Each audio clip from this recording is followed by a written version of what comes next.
Hello friend, today I am sorting out the games that are going to be in my top 10 most anticipated. I've got over 40 games here, but I'm going to tier them here in this little web thing that I found via Forrest at Bowers Board Game Corner.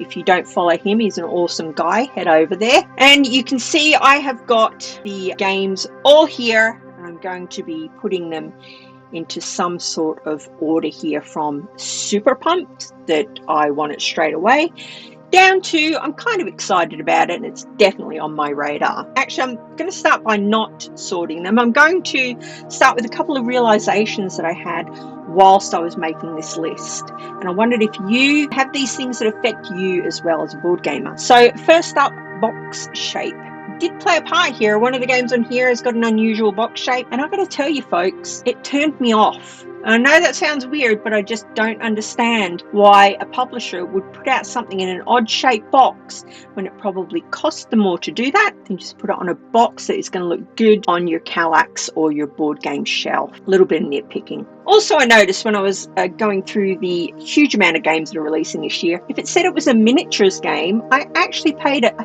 think, a little bit less attention. Clearly, I just loved that cardboard. And lastly, I noticed quite a few games that had really poor iconography. Now, to me, they're hugely important because my eyesight is not the best, so reading small text is never good, but clear iconography is important to me. So I moved a few around because I noticed that as well. That's it, nitpicking over. Let's sort these games. I am super excited. Okay, I'm going to start with the one with the weird shaped box, and I'm going to pop it down the bottom here because I am interested, because it is stunning. I mean, take a look at this one. I'll pop some pictures up as I'm doing this so that you get a better idea. I know these icons are small. This looks stunning, and it's a cooperative storytelling game, which is my favorite. So that is why that's here. Kind of excited. I might jig these around as I go. As I say, this isn't my definitive top 10. This is me trying to work out what my definitive top 10 is. Okay, next up's one that you've probably seen on quite a few people's wants lists this year, and it is called Oath. I am going to pop that one in the excited pile, and the reason for that is it's Leader Games. It's got their very quirky artwork, and it just looks like it will be a really nice game. It's an area movement card drafting game, I think, from memory, but that's there because I just like the look of it. Now, one that if you follow me on Twitter, you'll see that I mentioned, because mountain goat meatballs, who doesn't love them? Well, I bloody do, and I am sticking this one. I'm going to stick it here for now. See how we go. See if they get jigged around. Now, I think this one might be a 2020 game, but to me it's 2021 because it definitely isn't out here yet. That's Mountain Goats. Okay, let's keep going. Now, this one here is going straight to the top. Super excited. It's the new The Crew, which features an underwater mission. And it sounds awesome. It's The Crew. I loved The Crew from last year. So that's got to go up the top there. Right, another one that is going to go up the top here is called Glow. Now, if you haven't seen this one, you have to check it out. I actually learned of this one from Rado's Most Anticipated, and I love that guy. I think he's absolutely brilliant, and I take his tasting games very seriously, and a lot of the time they match mine, so that's perfect for me. That's where I learned about that one. I'll put up some images, of course, and it's stunning. Everything about it. I love that the artwork is sort of black and white, and then the dice are like, pow, look how bright and colourful these are. Absolutely stunning. Thank you, Richard, for bringing that to my attention. There's a few on here from Richard, by the way, just because I admire that guy so much. All right, here's a little bit of a surprise. Hero Quest. Now, this would have been here before they announced that they were doing the Kickstarter, and it kind of just sort of went like this. So it's here. So I do have my deposit on it. Nostalgia just wouldn't let me go on it, so that's why. I do actually own the original Hero Quest, but I'm looking forward to seeing what they've done here with this one. But it definitely moved down my excitement as the year went on. What have we got here? This one, Chipmunks.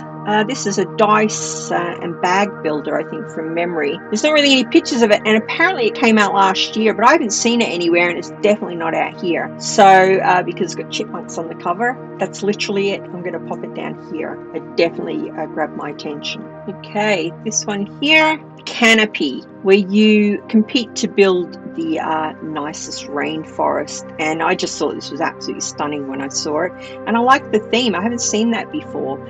So yeah, pretty excited. I'll buy this one the first month for sure, hopefully. This next one I learned about from Tim Vernig over at Thunderworks Games, who was in an interview over on Board Game Gumbo. If you don't follow that channel, head on over there. Great guy, does some great content. This is called Cape May, and it is a city building game. I think I'm going to put it here. I was really drawn to it, to be honest, by the beautiful artwork on the box. But it is, as I say, a city building game, and I do like that, where you start off as building cottages, I think, and work your way up to like beautiful Victorian houses. Yeah, I'm definitely excited enough for that one. I'm glad they brought it to my attention. Next up, we have got the Whatnot Cabinet. Now, this has got art from Beth Sobel, and this is also by Ed Braff, and I love that guy as well. I like his channel, his content, and just his general theme that he's got. So that is High, the Whatnot Cabinet, and it's a little collecting game, and I like the idea of that as well. If you're wondering why I'm looking down all the time, it's because all the games are underneath the screen that you're seeing. Next up, we've got Dice Realm, which usually would have been higher, but I haven't played Dice Forge enough, and this has got a sort of similar mechanic. I think it's like a bag builder where you choose certain dice faces and you have to make dice out of it, and that's why I put it on the list, just because I like that mechanic. But it's low down because, as I say, I haven't played Dice Forge as much as I probably should have. Okay, another Kickstarter. I'm going to put it in pretty excited. I'm going to put it in super excited because I am pretty super excited. No, I'll put it in pretty excited. Escape the Dark Sector and Escape the Dark Castle are two of my favourite games. Now, if you've seen the artwork on these, you may have been put off. Don't let it put you off, people. Oh, look, I beg you, don't let it put you off. These are some of the most fun gaming experience you can have. And with the new Escape the Dark Sector sets coming out, I backed it on Kickstarter. It was a must-have for me. Fill out that collection. Yeah, get that one if you haven't already. Next up, another one I think Rado maybe mentioned in his. Where will we put it? I'm going to put it here. The Adventures of Robin Hood. If you hear any noise, they're building an apartment building right next door to this one. So that's what that is. I apologise. Sorry, this is the Adventures of Robin Hood. And the reason this one's on my list is I think the board actually changes as you play it in some way, kind of like a legacy thing, but not stickers, where the tokens are in the board and you can flip them and change them around. And I love that idea. I love legacy games, and I just like the idea that the board wasn't sort of stagnant, that it was going to change over the course of the game. So yeah, I'm definitely excited for that one. Another one I'm excited about, and I've backed on Kickstarter, is Cascadia, and that comes from, I think it's Flat Out Games, and they are the people that brought us Calico, which was my game of the year last year. Absolutely loved it. Yeah, and this one looks absolutely stunning as well. So that's Cascadia. Okay, Dice Miner. I think it's Atlas Games that is releasing this one, and I just like the board. I thought it was weird to a board. It's like a mountain, and you collect dice, and I think you put them on the mountain. They go up the mountain. It's pretty cool. Super pumped for Marvel United, which I know the basic version has been out for a while, but I was very lucky and got this for Christmas, and I'm just waiting for that Kickstarter to deliver with everything. So, and thanks to Richard Rado again for making me more excited, because I know this one got some shoddy reviews, but after listening to what he said about it, I am pumped. I think a lot of people, when they were reviewing that, perhaps missed what he mentioned, and I think that is a game changer. So bravo to him again. Okay, we've got For Science, and I think this comes from Grey Fox Games. Yeah, I'm pretty sure that's who it is. And it is a dexterity, hand management, cooperative game. And I just love the look of how this works. I think it's very clever, and I am definitely very interested in it. As you'll see from the pictures, perhaps you're interested in it too, just because it looks like it's something a little bit different.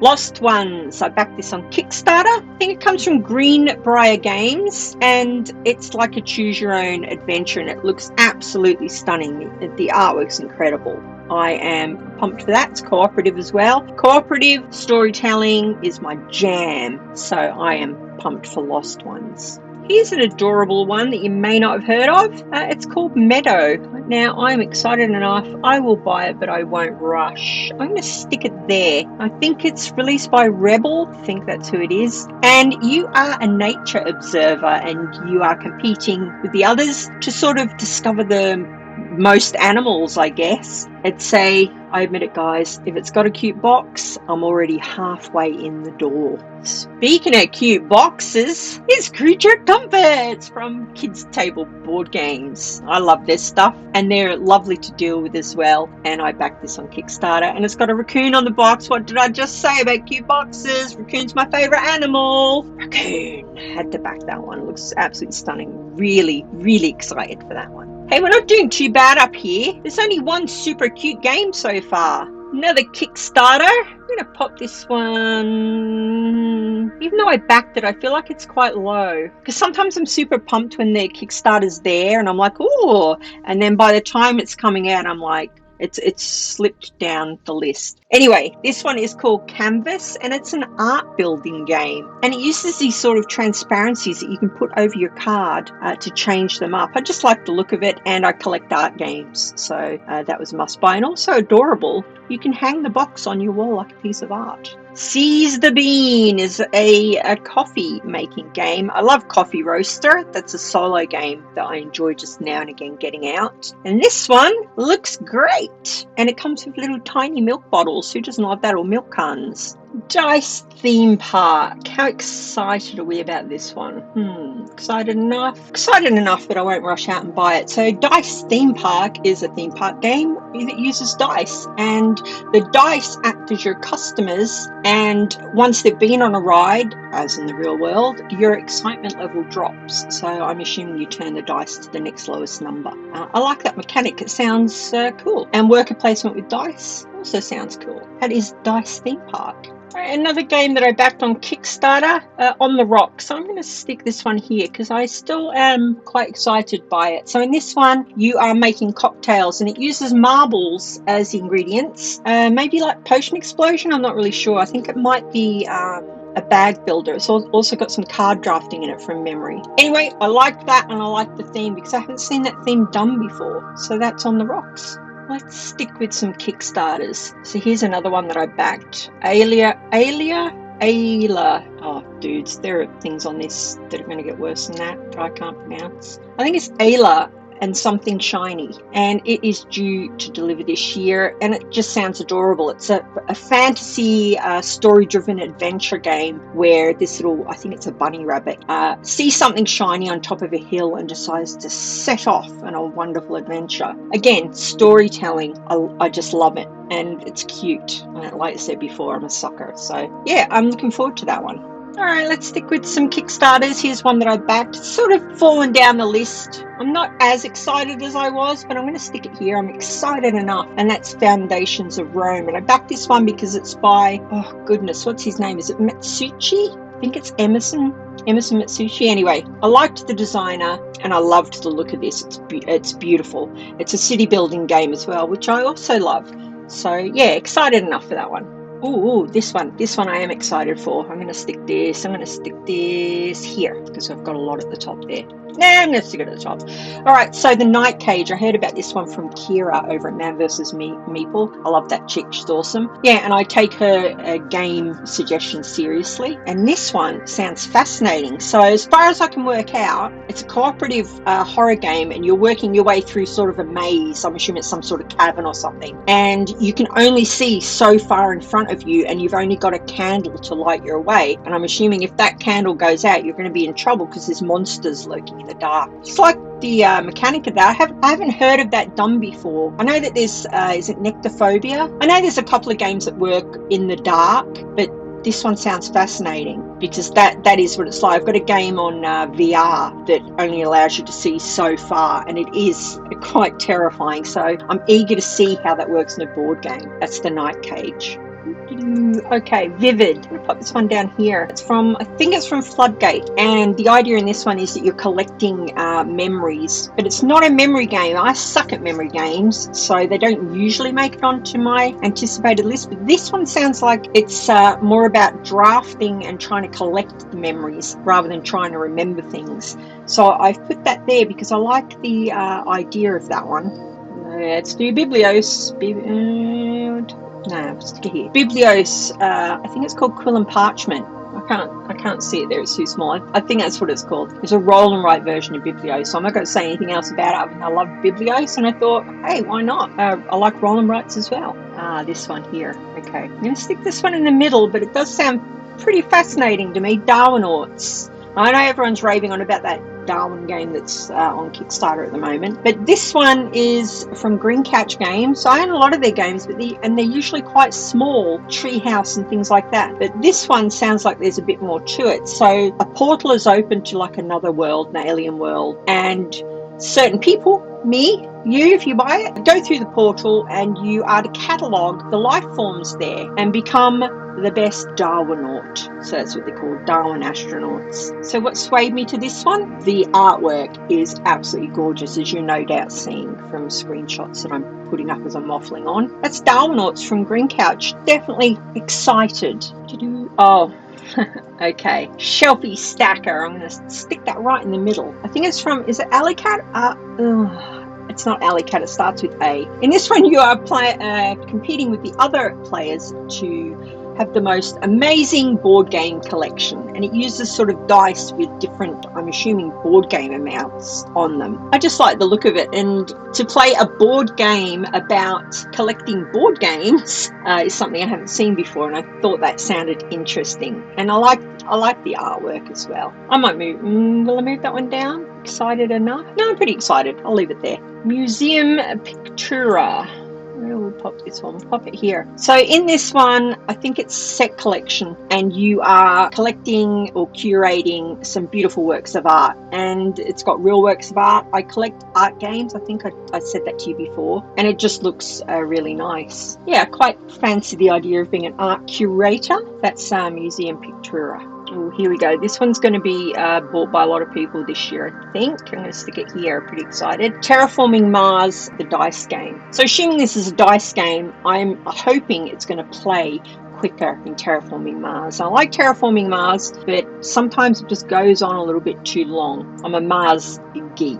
If you could see my shelf, you'll see my NASA and Mars stuff. So yeah, that's a pretty excited for that one. Okay, so a few people have had this one on their wants list. I'm going to stick it down here. I am excited, but I'm not in a rush. Now, this is Grail Games. I love the guys that run Grail Games. So, and they're in Australia, and the art is by Vincent Dutrait. So I was immediately drawn to this for those two reasons. And it's a racing game. I don't think I've got any other racing games on here. Anyway, it sounds cool. So that is Whale Riders. Oh no, this one's got a name and a half. The Snally Gaster Situation. I'm going to stick this here because I am pumped for this one. So this is based on the Kids on Bikes role-playing game, which I've never played, but I'm drawn to it because Stranger Things. I'm a huge fan of Stranger Things, and this basically sounds to me like Stranger Things, the board game, where you're a group of kids in a town, the adults don't believe you, and there's monsters and other weirdness happening, and it's cooperative, so it's a must buy. I'm pretty excited for that one. Okay, we've got Kubitos, which is a dice rolling racing game, and the reason this one's on here is, can you guess? It's adorable. It's got cute little cube pieces, and I love the artwork. Really colourful and bright, and it's a racing game. Oh, so we've got two racing games on here. I think that's all. Yeah, and it's a racing game. I just like the theme. I thought it was adorable, and I like the idea of using the dice as like your support team as you're racing to try and push you ahead. I think that's from AEG. So I had to go and get the door. So something funny is happening here. As I'm going through this, I am deleting ones off it. So it's actually going to be smaller than I thought. So that's good. I've noticed some of them just seem too similar to other things I put on here. So that's good for you because the video will be shorter. Oh, my eyes, guys. I can't even see the cover. I'm hoping this is the right one.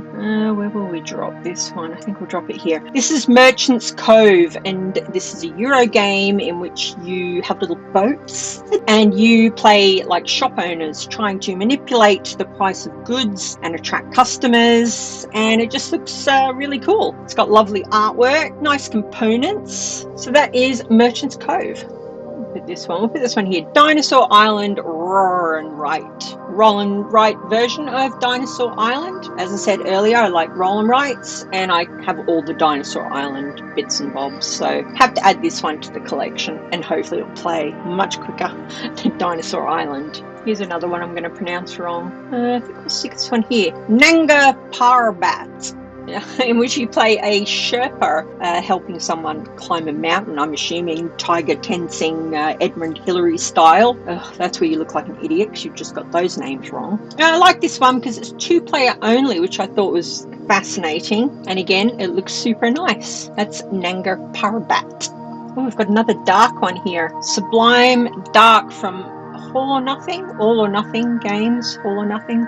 I think this is another cooperative storytelling game. So you already know why it's on my list, and I just like the sound of this one. Wonderful players uncover the secrets of Blackfell, aka I'm assuming Arkham or some such place, and monsters await. It sounds really cool. Horror storytelling. That is Sublime Dark. Oh, we've got a few good ones left. Okay. Terraforming Mars Ares Expedition is a card game.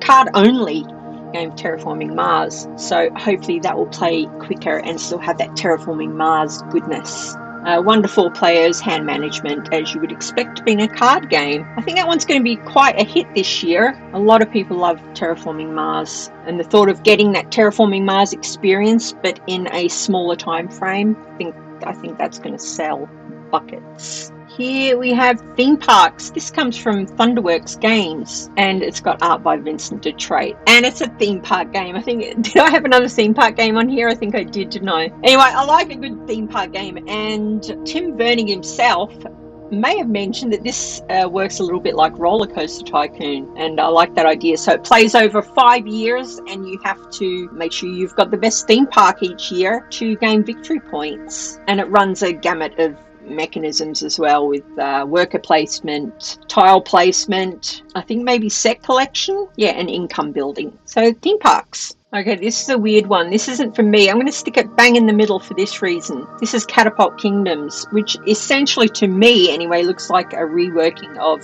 Crossbows and Catapults type thing, where it's a 2-player game. You sit at opposite ends. You build up walls to protect your folks, and you fire a catapult to destroy the other person's wall. And I'm popping it in the middle there so I can imagine me and my grandkids playing that and having an absolute blast. So whilst I wouldn't usually put it on here for myself, I can see the joy of playing it with them. So that's why I'm sticking it on excited. I think they get a right hoot out of that one. And believe it or not, I'm nearly done because I've noticed that I have doubled up. There's at least 5 games down here that I've already added. A couple of them that are already out. Right, I think that's it. I'm looking at the bottom here, and I'm seeing there's only one. I can't actually tell what it is because the box art's too small. My eyes are just not helping me, so I will add that into the comments underneath. I hope I've highlighted something there for you that you perhaps weren't aware of before. That's it, we're finished. The ones that are left are doubles or things that released in 2020. So that is actually less than what I thought I had. I've actually failed to add a couple of images there as well. So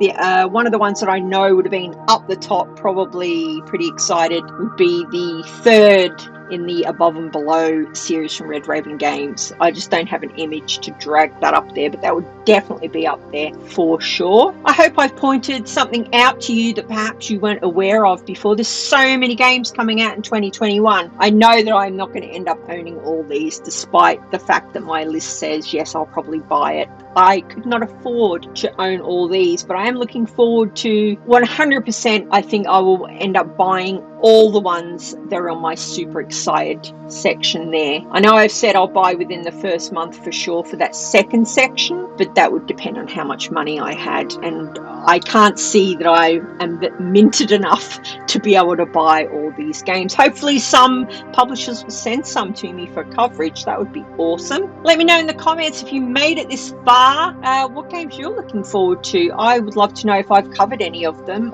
and where perhaps they are on my list. It's been a lot of fun doing this. If you haven't subscribed yet, I would love it if you subscribed. I hate self-spruiking, so if you want to give me a little subscribe and click the bell and the thumb and all that jazz, I would really appreciate it. I love chatting to people. I'm not one of those people where if you subscribe, I'm like, oh good, a subscriber, and then forget about you. You're very special to me. If you drop me a comment, I always try and respond. I appreciate that you are taking time out of your day to watch my guff about board games. That's it. You get a gold star if you're stuck this long. I appreciate that more than you will know. And as I finish every video and truly believe the most important thing of all, take care of you.